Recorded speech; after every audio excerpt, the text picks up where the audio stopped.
Giannis has no idea what he's doing. On media day right before the season, Bucks owner says he spoke with Giannis, who is devoted to our team, and Giannis says, I have no idea what he's talking about. Really, Giannis? Right before the season? That's when you want to suggest you're not committed?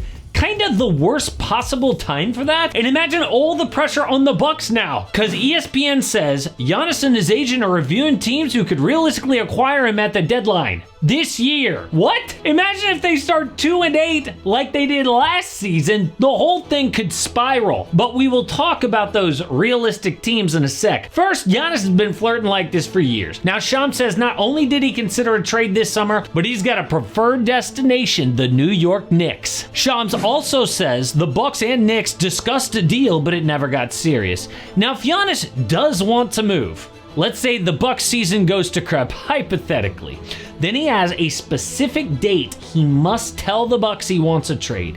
And if he doesn't, this has got to be the most annoying, drawn-out fiasco in NBA history.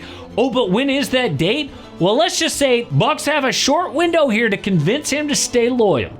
But the Knicks have got to be equally annoyed because they already chose to shoot their shot. New York traded control of 7 first-round picks and 2 good players, Julius Randle and Dante DiVincenzo, for Karl Anthony Towns and Mikal Bridges. And yeah, the move launched them to the East Finals for the first time in 25 years, could still make them a first finals since 1999, but it severely limits their ability to get Giannis. Like, now you tell me? This would be like if your lifetime crush waits till right after you get married to ask you on a date. Really? Now? I just got back from my honeymoon. But I am so excited for NBA basketball to be back here in Houston. The Rockets preseason starts with Atlanta, but the regular season, I am looking just 6 games in at the Mavericks in H-Town. Cooper Flag in person, which is why I want to give the sponsor of today's video, SeatGeek, a huge shout out. With over 35 million downloads, SeatGeek is the #1 rated ticketing app. And you guys know I've already taken AM Hoops Jr. to a couple of his first games. Where are we going to sit this time? Well, if you type in Rockets, scroll down to that Mavs game. Let's see, lower bowl. You can sit lower bowl for under 80 bucks for 2 tickets. And there are multiple options at that price point. Oh, and SeatGeek's got your back. Each ticket is rated on a scale of 1 to 10, so you know you're getting a good deal. Look for the green dots. Green means good, red means bad, but every ticket is backed by their buyer guarantee. And of course, I've got a code for you guys. You can use code AMHOOPS10 for 10% off your next set of tickets at SeatGeek. That is 10% off any tickets with promo code AMHOOPS10. Make sure you click the link in the description to download the app and have the code automatically added to your account so you can use it later. And so now a 2-team trade is awkward because the Knicks are all out of picks. They got to deal vets. But Milwaukee doesn't want vets. They want to rebuild. Like, they don't even have picks till 2031. Millions of dead money from the Damian Lillard move. Now, the Knicks could trade their own picks in 2031 and 2033 this coming summer. But what this means is they've got to now do a 3-team deal to deliver the Bucks these picks and young players in exchange for their vets. But that's where it gets juicy. That is where the Knicks say, well, we love Giannis, but we can't trade that. Just ask yourself, who are the Knicks vets that have to go? Well, they've got Karl Anthony Towns, OG Anunoby, Mikal Bridges, and Jalen Brunson. You know the Bucks are gonna ask for the King of New York. Brunson is the only vet on a team-friendly deal. A killer in the regular season and the playoffs. Could be the key to a multi-team trade that gets the Bucks all their picks back for a rebuild. Perfect.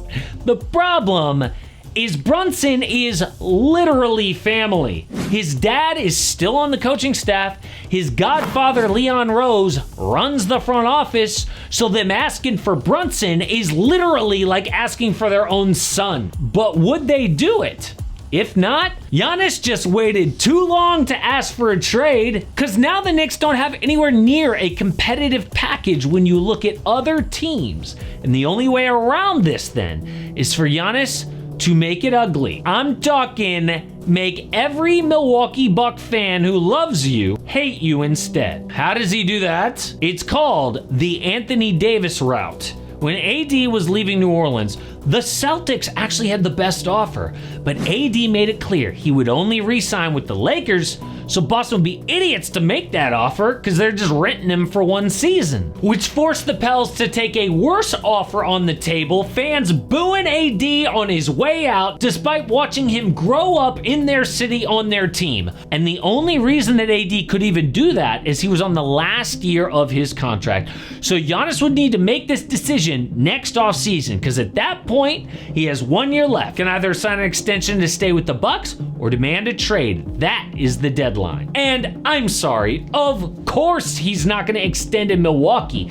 Obviously, he's making all this noise for years because he wants to win. Otherwise, he would just be loyal to the Bucks through thick and thin. But no, his loyalty is conditional. And even with the Celtics and Pacers banged up, the Bucks have worse odds than the Pistons, Celtics, and Sixers to win the East.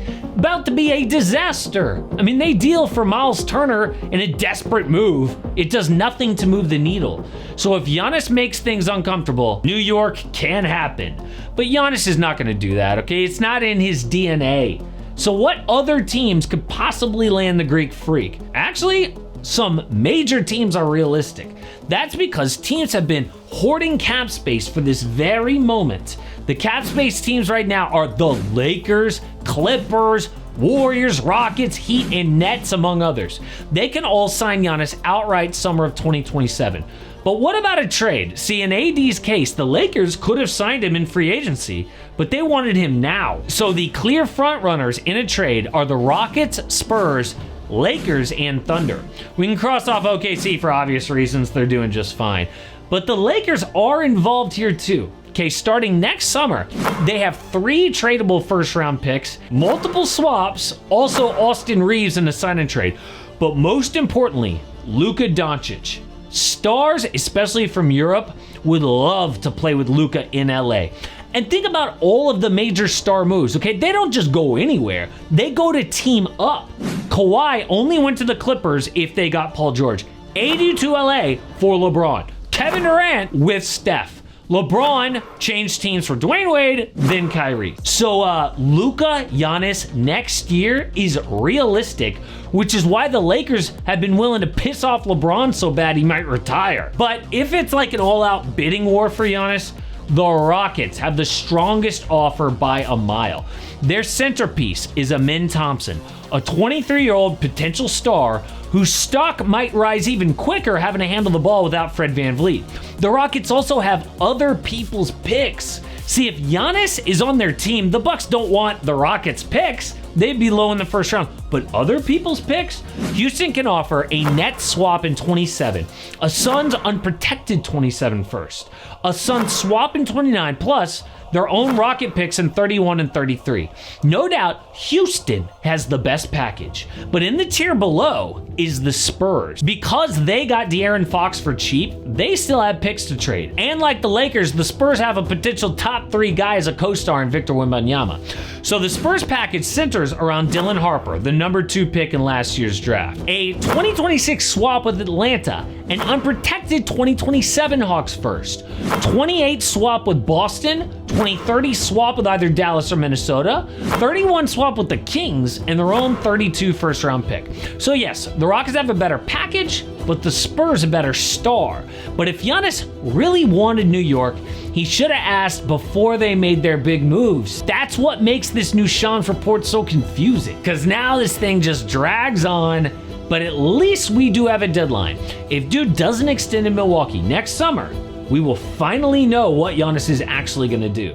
But there's one other trade that we might see before Giannis. 2 credible reports say Lauri Markkanen is the next star who's going to get traded in the NBA. And both those reports mention the same team to get him. But I was shocked that 2 other teams haven't been mentioned, because honestly, they're even more realistic.